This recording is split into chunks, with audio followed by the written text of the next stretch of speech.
জামাতের আমিরকে যখন কোনো একটা মানুষ বলে এর নাম সুম্মা শফিক, তখন তো মানুষের মেজাজ গরম হয়ে যায়। শুধুমাত্র ফ্যামিলি কার্ড দিয়ে সমস্ত মানুষের অন্তর জয় করে ফেলবো, সফলতা আসবে না। আয় অনুযায়ী তাকে ব্যয় করতে হবে।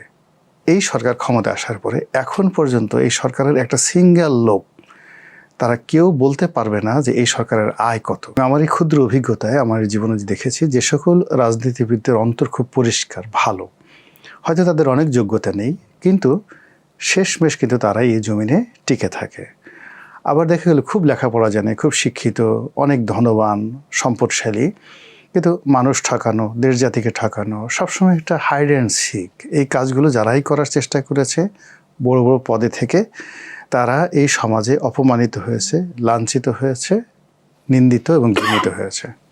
যারা এই সংসদে গেছেন, পুরনো যারা আছেন তারা তো জানেনই এই ঘটনা, যারা নতুন গেছেন তাদের সকলের জন্য সুভাষিস যে জনগণের প্রতি আপনাদের যে দরদ, ভালোবাসা, কমিটমেন্ট, এগুলোকে স্মরণ করে যেটি পারবেন সেটি করতে চেষ্টা করা, আর যেটি পারবেন না এর বাইরে না যাওয়াটাই, মানে ওভার অ্যাক্টিং করতে গেলে এখানে সমস্যা তৈরি হয়। মানে কে পারবে কে পারবে না, রাইট। এখানে মূল ব্যাপারটা হলো যে সফলতা যদি আপনি ধরেন, একটা মানুষ সফল হয় জীবনে, তো সফল হওয়ার জন্য কতগুলো প্রিকন্ডিশন থাকে। আপনি যে কাজ করবেন সেই কাজের ব্যাপারে আপনার শিক্ষা থাকতে হবে, আপনার পরিশ্রম করার মতো একটা শরীর থাকতে হবে, এরপরে সেই কাজ ভালোভাবে করবেন এরকম লোকজনের সঙ্গে আপনার পরিচিতি থাকা লাগবে। যেমন আমি ধরেন সাংবাদিকতা করতে চাই, তো সাংবাদিকতা করতে হলে আমাকে 10-12 জন ভালো সাংবাদিকের সঙ্গে পরিচয় থাকা লাগবে, এই পেশার সম্পর্কে আমার একটা ধারণা থাকা লাগবে, আরও অনেক কিছু। তো এরকম জীবনের সফলতার জন্য অ্যাটলিস্ট দেয়ার আর 7 এলিমেন্ট। এইগুলো ছাড়া কখনো কোনো মানুষের পক্ষে জীবনে সফল হওয়া সম্ভব না। এমনকি সে যদি নাপিত হতে চায়, ধোপা হতে চায়, মুসি হতে চায়, তারও ওইরকম 7টি এলিমেন্ট লাগবে সফল হওয়ার জন্য।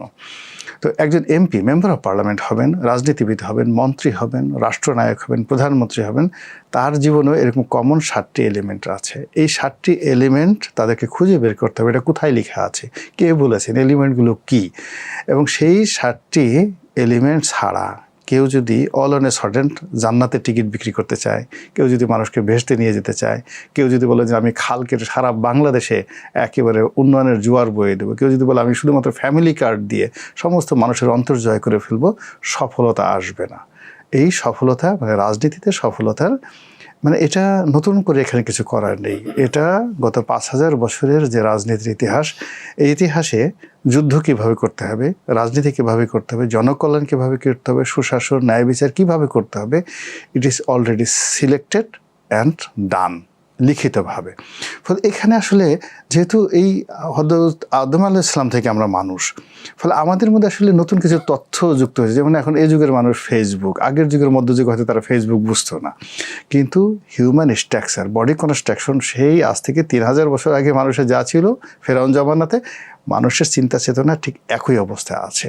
তো মানুষের এই যে রাজনীতির যে আশা আকাঙ্ক্ষা, এটাও আদিকালের, এখানে নতুনত্ব কিছুই নেই। কিন্তু মানুষ তো এখনো প্রতিশ্রুতিতেই বিশ্বাস করে। যেমন আপনি যেটা বলছেন, জান্নাতের টিকিট, বেহেশতের টিকিট, ফ্যামিলি কার্ড, এগুলো দিয়েই তো মানুষের মন জয় করা মানে করছে তারা। এটা খুব সাময়িক।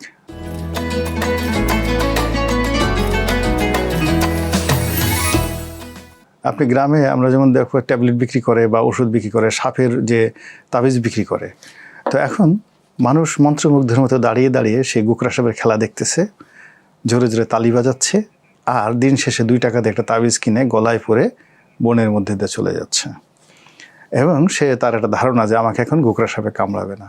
তো এইরকম মানে আপনি যখন কোনো একটা বিষয় দ্বারা চমকিত হবেন, রাজনীতিতে চমকিত বলে কোনো জিনিস নেই, ইট ইজ অ্যাবসলিউটলি প্র্যাকটিক্যাল।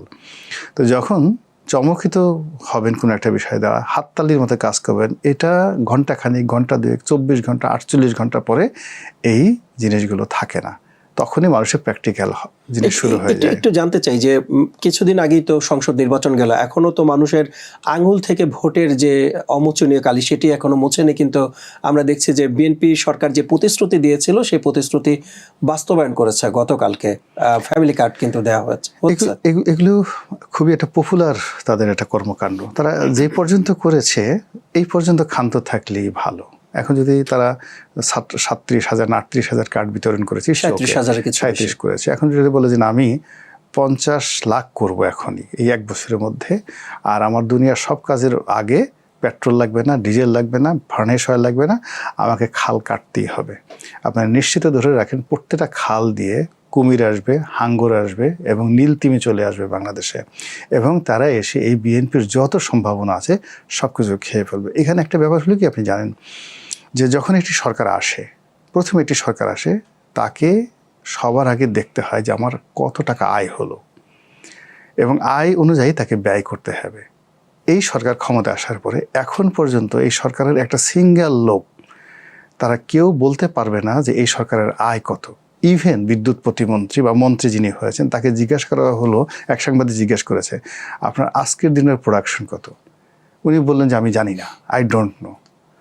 অথচ ওনার চেয়ারে বসে প্রথম দিনই ওনার জানা উচিত ছিল যে আওয়ামী লীগ সরকার কত মেগাওয়াট বিদ্যুৎ উৎপন্ন করে গেছে, কত মেগাওয়াট বিদ্যুৎ প্ল্যান্ট আজকের দিনে বসে আছে, এখন কত সক্ষমতা আছে, বসে আছে, এবং আজকের দিনে প্রোডাকশন কত, এটার খরচ কত, লস কত, এই জিনিসগুলো জানতে ওনার 5 মিনিট সময় লাগতো। এবং এখানে সরকারকে সাবসিডিজ কত, সিস্টেম লস কত, এবং আমার আরও কত মেগাওয়াট দরকার, তা না করে তিনি যে কাজগুলো করছেন, পাঞ্জাবি একটা পরে সে দৌড়ে চলে যাচ্ছেন পেট্রোল পাম্পে, সেখানে ঠিক মতো রেশনিং হচ্ছে কিনা এই জিনিসগুলো দেখার চেষ্টা করছেন। আসলে ইটস নট দ্য ওয়ার্ক। এখন যে কাজগুলো হচ্ছে এটা খুব পপুলার একটা কাজ। যেমন দেখা গেল যে মাননীয় প্রধানমন্ত্রী তিনি একজনের সাথে হ্যান্ডশেক করছেন, গাড়ি থামিয়ে একটা শিশুর সঙ্গে মানে হাত মিলানোর চেষ্টা করছেন, এটাকে প্রাইম খবর হিসেবে মানে বিবেচনা করা হচ্ছে, এবং সবাই বলছে আহা এই প্রধানমন্ত্রী কোথায় ছিল, এটা আকাশ থেকে নাজিল হয়েছে, এত সুন্দর। বিএনপির যারা লোকজন আছে তারা মনে করছে যে তারেক রহমান সাহেবকে এইভাবে যদি আমরা ওভার হুইলিমিং করি, তাকে যদি আমরা তুলে ধরি, আকাশের দেবতা বানিয়ে ফেলি, অলি আল্লাহ বানিয়ে ফেলি, গাউস কুতুব বানিয়ে ফেলি, ওমর বানিয়ে ফেলি, এটার মধ্যে কিন্তু কল্যাণ। কিন্তু ঘটনা তা নয়। 2 দিন পরে যখন মানুষ দেখবে যে আমার পেটে খাবার নেই, ব্যাংকে টাকা নেই, কর্মসংস্থান নেই, তখন দেখা যাচ্ছে এই যে জনাব তারেক রহমান সাহেবকে যখন সম্মানিত বানানো হলো, সেই সম্মানিত মানুষ সম্পর্কে যদি একটা টু শব্দ উচ্চারণ করা হয়, এমনি ধরেন একজন অর্ডিনারি মানুষ আছে, তাকে যে কোনো একজন লোক একটা গালি দিল, তো যখনই আপনি তাকে একজন অলি আল্লাহ বানিয়ে ফেললেন, আর তখন যদি তার সম্পর্কে একটা কটু কথা বলা হয়, তখন কিন্তু কেয়ামত হয়ে যায় সেখানে। আপনি দেখুন আমাদের রাজনীতিবিদরা সবাইকে কিন্তু সবাই গালাগালি করে, আজে বাজে ভাষায় গালাগালি করে, কিন্তু জামাতের আমিরকে যখন কোনো একটা মানুষ বলে এর নাম সুম্মা শফিক, তখন তো মানুষের মেজাজ গরম হয়ে যায়। জামাতের লোকজন আরে আমাদের অলি আল্লাহ, আমাদের টাটকা অলি, তাকে নিয়ে এই সমস্ত কথাবার্তা বলছে, এগুলো মানুষ কিন্তু সহ্য করতে পারে না। ফলে যারা মানে অনুসারী, রাজনৈতিক দলের অনুসারী, তাদের উচিত যে পরিবেশ পরিস্থিতি, বাংলাদেশের মন মানসিকতা অনুযায়ী মানে তাদের নেতাকে তারা কতটুকু উঠাবেন আর কতটুকু নামাবেন।